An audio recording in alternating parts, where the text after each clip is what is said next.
تو कराची के हजारों काबिल नौजवानों के लिए सरकारी नौकरी सिर्फ एक ख्वाब क्यों है? आइए इसकी तह तक पहुंचते हैं।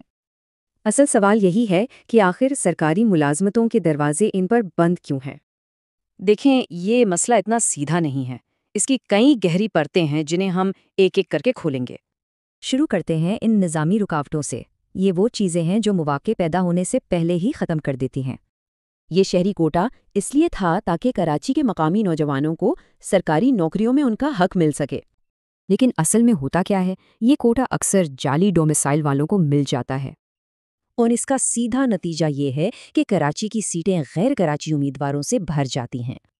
और ऊपर से कई सालों तक मुस्तकिल सरकारी भर्तियों पर पाबंदी ने भी मसला मजीद ख़राब कर दिया है।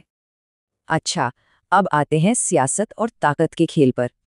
कराची की सियासत सुरखी बदलती रहती है, इसलिए कोई एक पार्टी शहर के कोटे के लिए ठीक से लड़ ही नहीं पाती।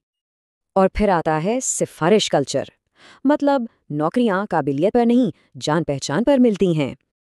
तो सीधी सी बात है, मजबूत सियासी ताल्लुकात के बगैर काबिल उम्मीदवार भी मुस्तरद हो जाते हैं।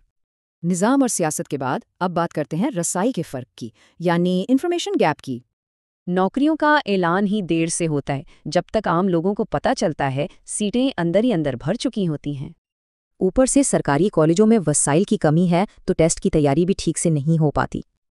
और इन सब मसाइल के साथ एक और बहुत बड़ा चैलेंज है, और वो है बेपनाह मुकाबला। सरकारी सीटें हैं बहुत कम और दरखास्त देने वाले हैं बहुत ज़्यादा। मुकाबला बहुत ही सख्त है। तो इन सब बातों का आखिर मतलब क्या निकलता है? नाकिस कोटा, कमज़ोर सियासत और सिफारिश कल्चर, ये सब मिलकर एक बहुत बड़ी रुकावट बन जाते हैं। तो सवाल ये पैदा होता है कि जब निज़ाम खुद ही रुकावट बन जाए तो फिर काबिलियत की क्या अहमियत रह जाती है।